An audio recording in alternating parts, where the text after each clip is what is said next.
If you love the Godfather movies, then you'll love Take the Cannoli, the Godfather podcast. Each week, we take a few minutes to talk about anything and everything Godfather, including business and leadership lessons from the Godfather. Here's your consigliere, Lou Bortone. The Godfather Podcast, Episode 7, The Meeting of the Five Families. I hope that we could come here and reason together. One of my favorite scenes in The Godfather also contains some of the best leadership lessons of the Corleones. Part of the Corleone family's immense power and influence comes from Vito Corleone's ability to be reasonable. The Don believed strongly in reason, collaboration, and when possible, cooperation. He was an eminently practical and patient man. We Italians have a saying, patience for a moment, comfort for years. Nowhere is that more apparent than at the big meeting of the five families. The Don arranged this sit-down between all the warring Mafia families to seek an end to the bloodshed after his eldest son, Santino, was gunned down at the toll booth.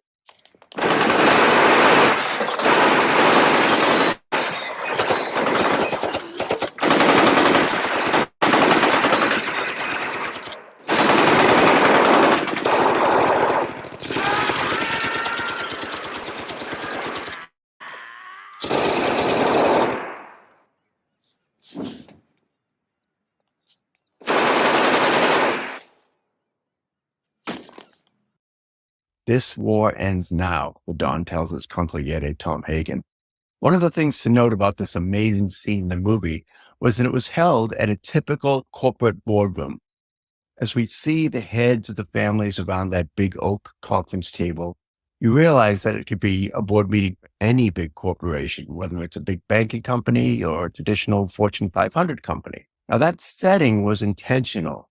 Part of Francis Ford Coppola's attempt to make the Godfather movie a metaphor for capitalism in America. Coppola wanted to show that corporate greed was pretty much the same as criminal greed.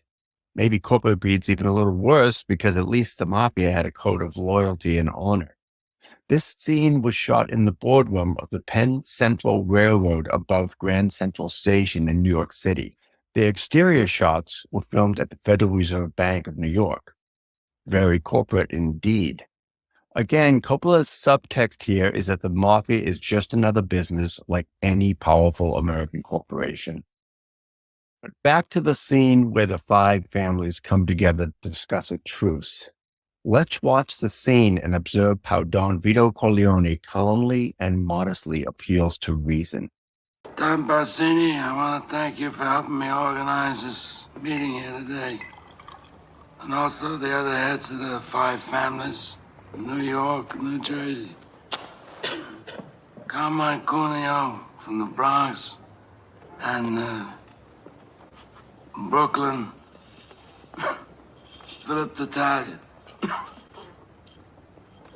from Staten Island. We have with us Victor Strachey and all the other associates that came as far as from California, Kansas City, and all the other territories of the country. Thank you.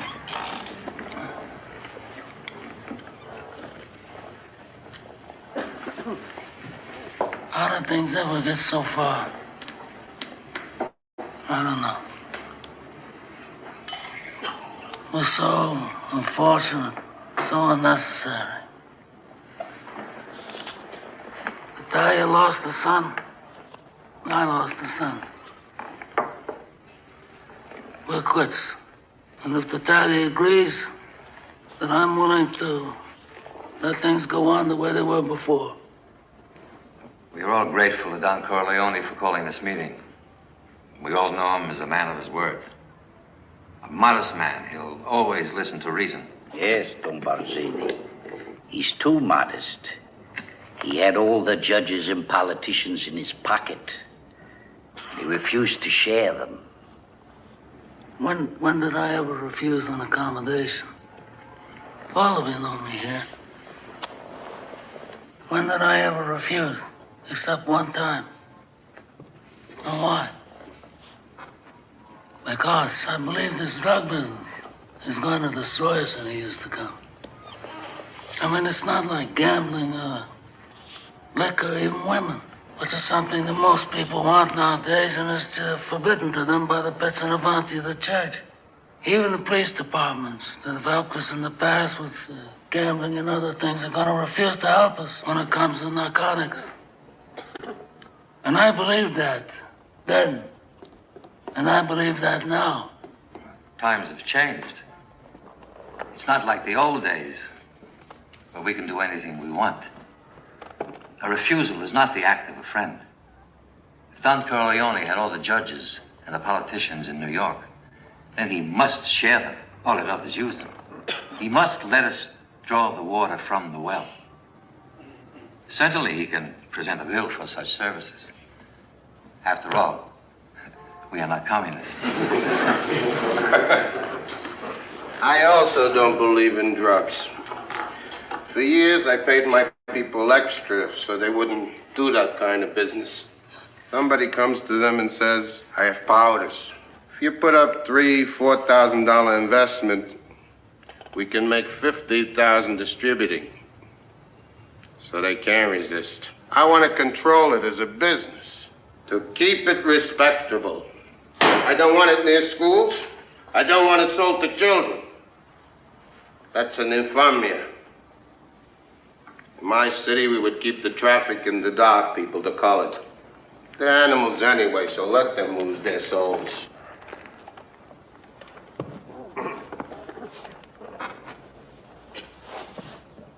I hope that we could come here and reason together.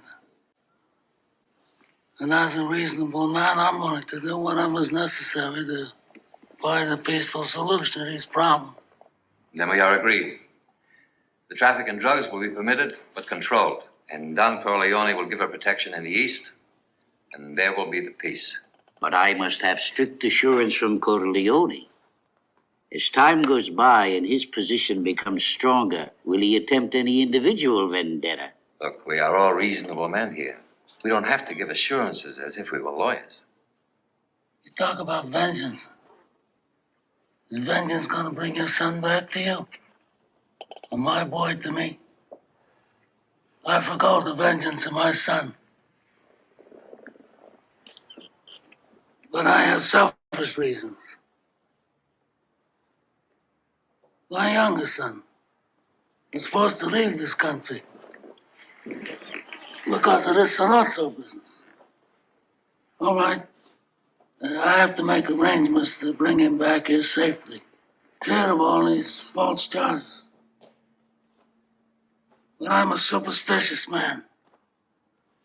And if some unlucky accident should befall him, if he should get shot in the head by a police officer, or if he should hang himself in his jail cell, or if he's struck by a bolt of lightning, then I'm going to blame some of the people in this room. And that I do not forgive. But that aside, let me say that I swear on the souls of my grandchildren that I will not be the one to break the peace we've made here today.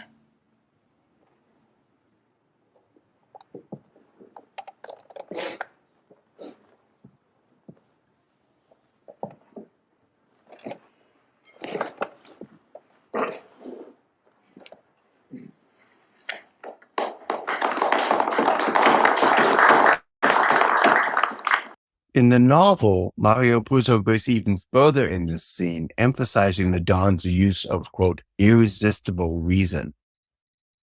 Puzo's novel reads, quote, even as a young man, Vito Corleone became known as a man of reasonableness. He never uttered a threat, and he always used logic that proved to be irresistible. And it's this calm, reasonable, measured demeanor that cements the Don's power and influence.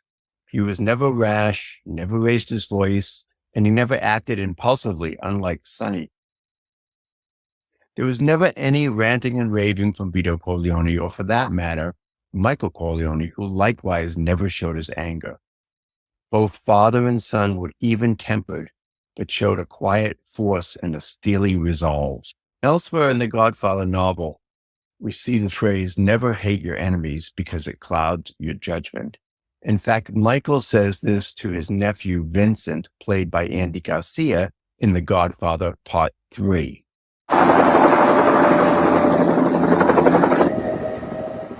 I'd like to thank Joey Zaza for writing this. Joey Zaza is nothing. He's a small-time enforcer. He bluffs, threats, nothing. You'll be able to see him coming a mile away. We should go! Never hate your enemies. It affects your judgment. Here's where we as business owners can learn from The Godfather. Using an even-handed, rational, and reasonable approach is simply good business. Now back to the meeting of the five families in the original Godfather movie. Don Corleone swears that he will not be the one to break the peace that the families brokered that day. Of course, the Don had bigger, more visionary long-range plans. As always, he was thinking 10 steps ahead of everyone else. But he knew he had to bring Michael home from Sicily in order to keep the Corleone dynasty alive and thriving. There's a deleted scene that was shot for the movie but didn't make the final cut. In this deleted scene, more explanation is provided about what the Don was really planning during the meeting with the five families. It's a short scene between father and son, but it's very telling. So let's take a look at this rare outtake from the original Godfather movie.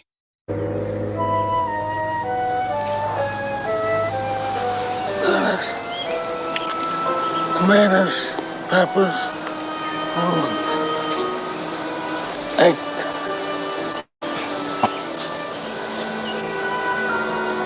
Perfecto. Pop, Beautiful. what about Sonny? What about Sicily?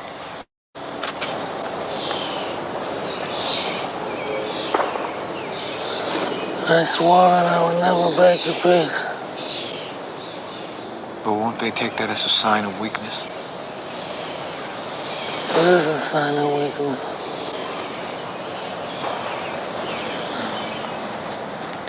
You gave your word that you wouldn't break the peace. I didn't give mine.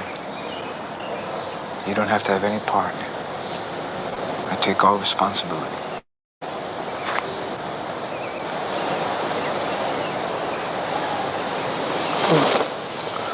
We have a lot of time to talk about it now. This scene sets up Michael's eventual revenge for Sonny and plants the seeds for the movie's bloody climax. We'll look at that and more rare deleted scenes in the next episode of Take the Cannoli, the Godfather podcast. Until then, please share this podcast and spread the word. You'll have my undying loyalty. Ciao for now. Thanks for listening to Take the Cannoli, the Godfather podcast with Lou Bortone. Join us again next time. If you know what's good for you, the beach.